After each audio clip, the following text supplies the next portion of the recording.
Hello, everyone. My name is Vikram, the head writer and researcher for our organization, and I would like to thank you for tuning in to Slow Down and Breathe's first ever podcast episode.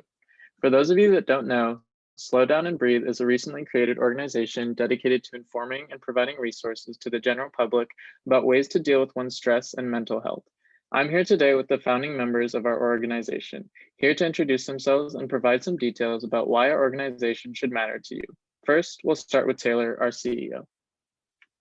Hi guys, my name's Taylor Fair and I'm the CEO for Slow Down and Breathe. I really admire us as a company because we've have an act for promoting mental health awareness.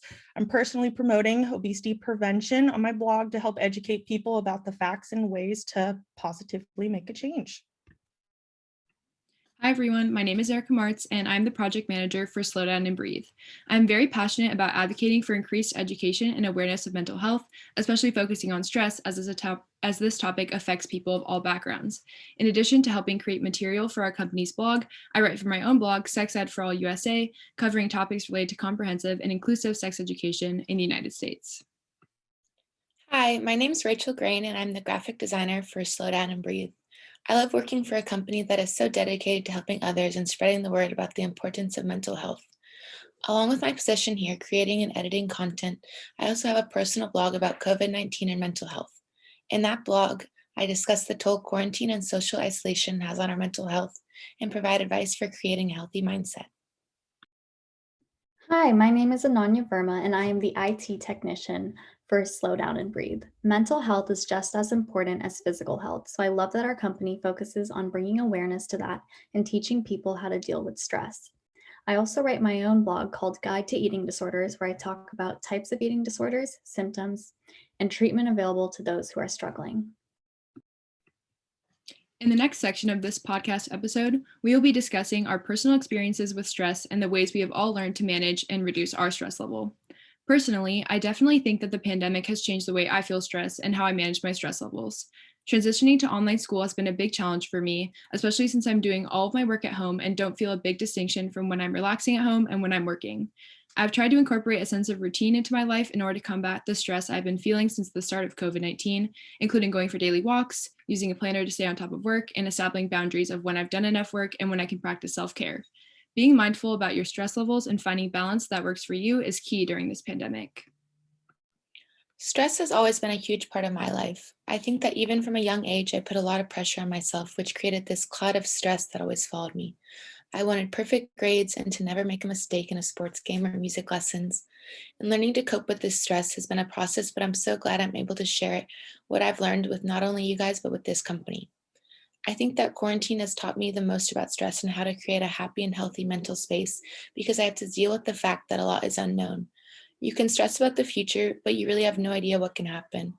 I always remind myself to control the things I can control and let the others go, or else I'll become too stressful. When I get overwhelmed with stress, especially from school, I like to go on walks or a drive or just sit outside in the sun. Taking a moment to breathe and ground yourself has been the most helpful coping mechanism for me to deal with stress. So stress has been my middle name ever since I was a kid. My family life, my school life, my mental health was always a mess. I wanted perfect grades, but it couldn't happen due to my ADHD and anxiety that wasn't diagnosed yet. I had a rough family life and things didn't always come easy to me. So stress became something I managed by everyday life. After years of trial and error, I had finally learned to manage my stress, and it has turned my mentality around in the most positive of ways. Always stressing about what comes next in the world we live in, but it's not something that I want negatively clouding over me, like the analogy Rachel has used. By using the 4 A's, avoid, alter, accept, and adapt, it's transformed my negative stress into positive motivation. Like Erica, and I'm sure many of our listeners, the COVID-19 pandemic has greatly increased my stress levels. I usually struggle with dealing with my stress effectively, but I've had to learn how to cope better due to the pandemic. I now make sure to set aside time for myself to be alone and do activities that calm me.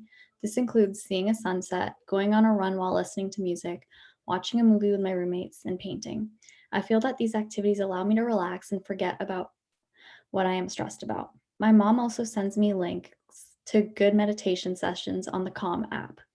At first, I was skeptical about the benefits of meditation and if it would even work for me, but I found that the meditation sessions on Calm have good life lessons and advice. Some advice from the app that I follow is there is never anything but the present, and if one cannot live there, one cannot live anywhere, by Alan Watts. This advice reminds me to focus on what I can control and not stress about what I cannot control.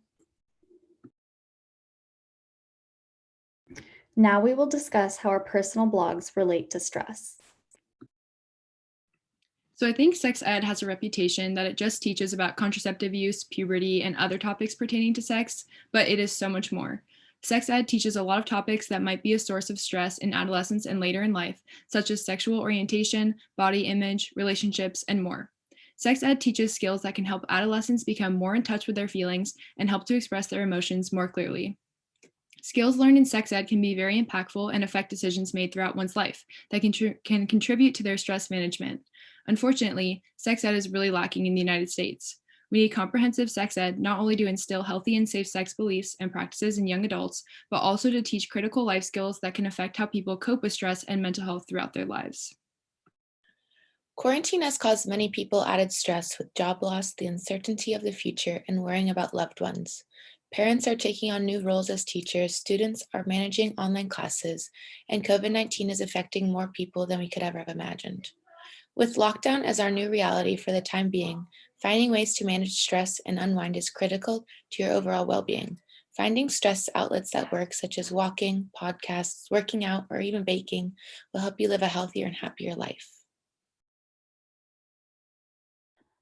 Due to the COVID-19 pandemic, mental health has declined gradually and people are struggling with their emotions and stress. Some people deal with this in an unhealthy way, like undereating, overeating, or overexercising. During the pandemic, eating disorders are becoming more prevalent, and hotline calls to the National Eating Disorder Association are up 70 to 80%. The development of unhealthy eating habits can lead to serious eating disorders like anorexia nervosa, bulimia nervosa, binge eating disorder, and more. It's important to know how to seek help and treatment for stress and eating disorders so that we can nourish our bodies and give them the energy they need to cope during this stressful time. Stress is a normal reaction when you find something frustrating, demanding, and even upsetting. It's your body adjusting to new situations. However, too much stress can lead to negative consequences that are related to obesity. 42.4% of Americans struggle with obesity. So your body's like a machine and it can detect stress within seconds. That acute stress response or the fight or flight response can happen too often, which can develop into chronic stress, and that chronic stress can cause negative consequences if it's consistent. It's like a scary spiral.